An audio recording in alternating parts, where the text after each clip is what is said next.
Allegedly, Susan Smith was PO'd that she didn't get to walk out of prison, and we're going to talk about it in today's video.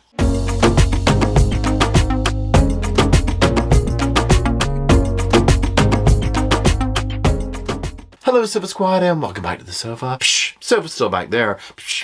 I'm still right here.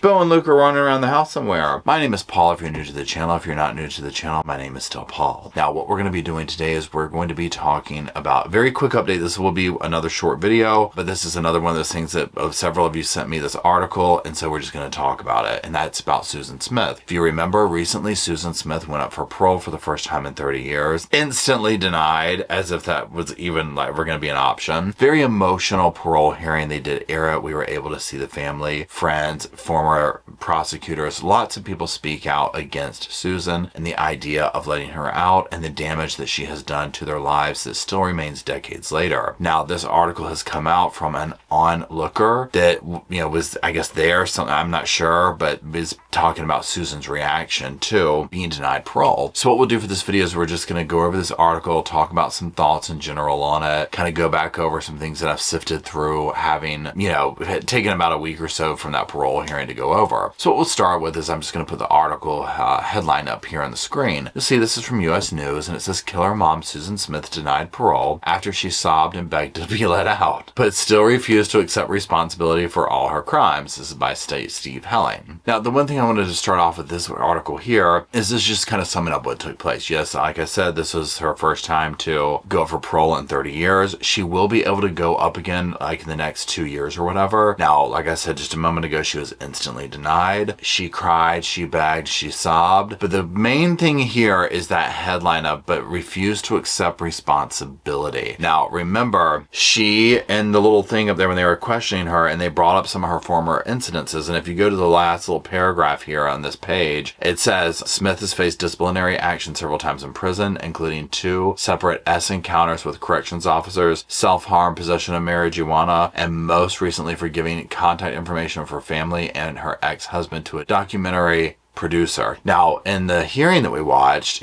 Susan's basically like, that's not my fault. I wasn't guilty of that. I trusted the wrong person. And it enabled the panel, which they probably already knew this, right? But it put on display the issue at hand, well, one of the issues at hand with Susan Smith, and that is complete lack of remorse, complete lack of accountability. Yes, she said she was sorry, but it was very hollow. And it was barely a sorry. It was the most generic one you can think of. Now, also, if we go down to the next screenshot on here, down at the bottom where this is what Susan said during the parole hearing, I am a Christian. I know that God has forgiven me, Smith told the board before begging the panel to show the same kind of mercy. One of the things that was the final thing was, for me at least, the first and final thing was what she did, but in the parole hearing specifically, was her gaslighting the parole board with, God's forgiven me, and if you're decent people, basically, this is my words, if you're decent people, you'll align yourselves with God and do the right thing, and if not, well then, whatever. That's how I completely interpreted that, and of course they saw through this. This isn't going to work. Now what I'm going to do is go to this second article. I'll put the headline up here again, New York Post. This is U.S. News exclusive by Steve Helling. This is killer mom Susan Smith threw a tantrum after she was denied parole, wasn't thinking about her sons. Now it goes on to this little screenshot here where they're just basically saying, this onlooker, which to me sounds like somebody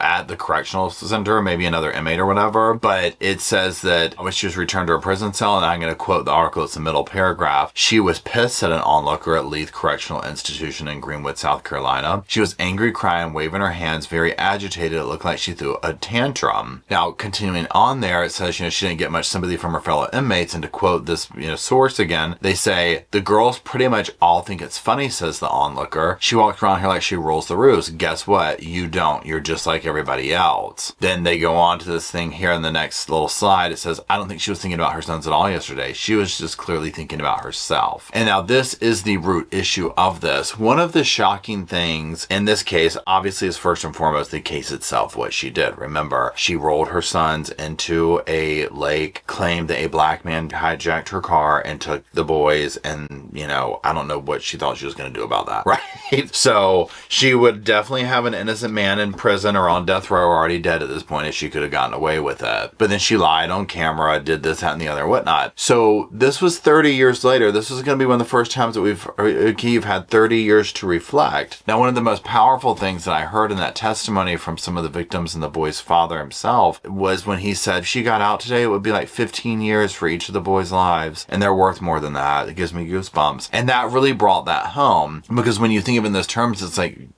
no. These would be young men probably with families of their own at this point. You know, careers, the highs, the lows, the happy, the sad, the angry times in life, those all would have taken place, but they never had that chance. And so when we heard Susan get up there, number one, her voice sounded very similar. And number two, she just gave this very half-hearted response that just seemed like, this is what you have to say after 30 years? You know, she apologized, but even then it was not very convincing at all. You know, it was actually felt like a slap in the face, to be honest. Not once did she seem to truly address the victims. And I'm not talking about just her sons. I'm talking about the people that were there who spoke to the fact of they can't even do daily stuff anymore without being triggered with PTSD from this event. You know, it's literally destroyed their lives. I'm not trying to say that, oh, they haven't gone on to accomplish things and whatnot, but they've carried this burden that Susan inflicted upon them by the evil acts that she did. You know, we even heard from people saying, like, she's never even said a F you to us, basically. Like, at all. We've never even heard from her. And, like, but yet here we are. And you went out. One of the things that I always go back to with this, because, again, in these cases and whatnot, when you look across the spectrum of the justice system and things of this nature, is the variety of cases that we've seen over the decades. You know, Menendez brothers comes to mind. The Manson women come to mind. And there were several of those ladies who I believe they're all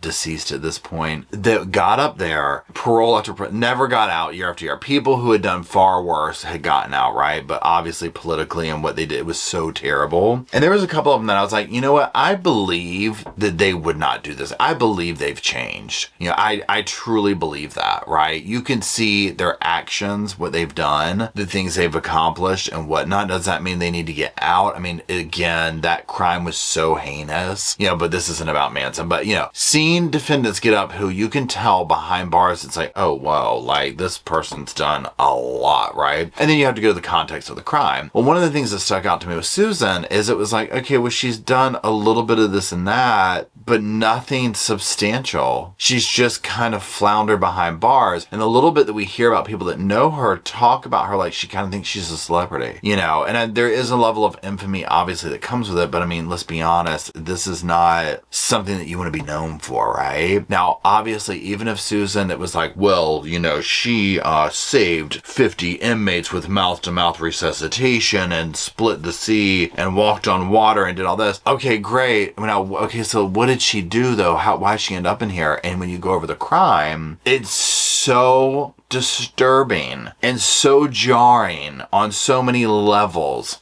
There's not much you could ever say to it. The two don't equate, right? And so, you know, my opinion, she'll never get out. I think she might even eventually quit going to the parole things, right? Charles Manson just gave up eventually. It's like, I'm not getting out. You know what I'm saying? Susan probably would do the same thing. You know, she sat there and was doing well behind bars and then had this infraction that she wouldn't even take accountability for, you know? And like that part right there is why, in my opinion, again, in addition to the crime, they immediately came back with, you know, instantly denied. Also, think about it in these terms. With these cases, and the Menendez brothers is a good situation on this because, you know, the DA got replaced and their DA's coming in. This is a very political thing when you talk about letting very famous, infamous defendants out of prison. Right? It gets very political and there has to be a reason. In the spectrum of things, do you think anybody for career-wise alone would want it on their name that they put Susan Smith back out? Just do the math on that with that crime. There's no way, right? Secondly, with the crime that took place and whatnot, when Susan, like when you look back at the footage and whatnot of the newsreels and things like that, it's like a secondary crime in addition to what she did, because not only did she take her boys' lives in this heinous way, apparently sleep just fine knowing what she had done, but then watching her in the news with her husband there, it's like victimizing the community. If you follow me recently, and I've been following this case, you know, we heard from the mayor talking about how she she victimized the black community there in this town, because they're getting woken up talking about there's this strange, generic sounding black man that she described that took her two little boys. And so police are going through and rustling everybody up, you know, doing what they got to do, trying to find these kids. And that's why I say Susan would have had a man hanged with no problem. And this doesn't fall on deaf ears. People are probably well aware of that, right? And this shined through when she wasn't willing to take accountability for the infraction that she did recently, and then to gaslight the parole board with, well, God's forgiven me, so, you know, I know they did that. You need to make the right decision on your part. Oh, they made the right decision, girl.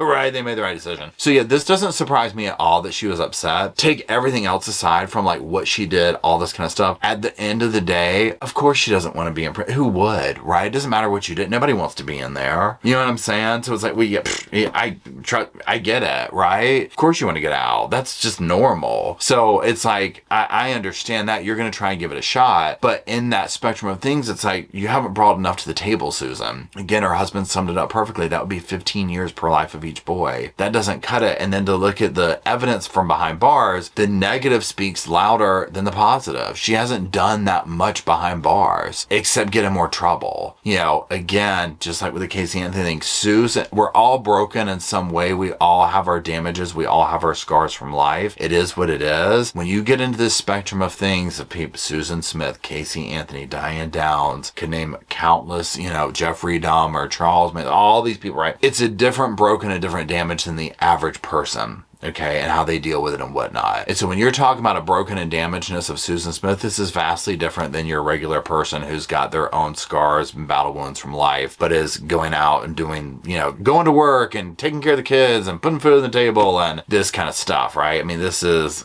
you know, a very different spectrum of things. And if Susan makes a change and does all that, great.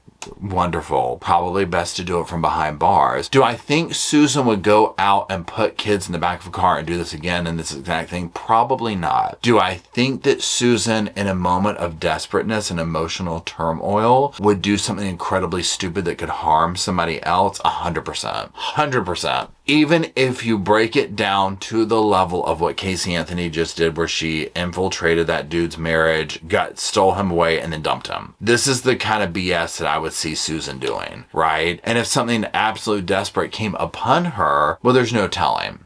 Okay, because from what I've seen, she hasn't mentally or emotionally matured from that woman who put her two babies at the bottom of a lake 30 years ago. So that's it. Let me know what you think down in the comment section. I know this is another short video. I appreciate you hanging out. And that's it. So if you could, please drop some little sofas off in the comment section for Rosco and Spirit, myself, and the boys to hang out and talk to you all about this case and all the other ones we do talk about here at the Sofa Squad. And until we all meander down to the comment section to do all that, I'll see y'all soon. I just wanted to say thank you again for watching the whole video, and also thank you for being part of the Sofa Squad. Special thanks to all the Patreon members, channel members from both of my channels, everybody who likes, shares, subscribes, comments in the comment sections. It helps the channel out so much. Now, don't forget, I do have that other channel, the podcast channel. That's where we go live, we hang out, we talk. We have kind of sort of a schedule, but just be sure and check it out. I'll put it up here on the screen. Also, if you're looking for merch, be sure to check out my Teespring store.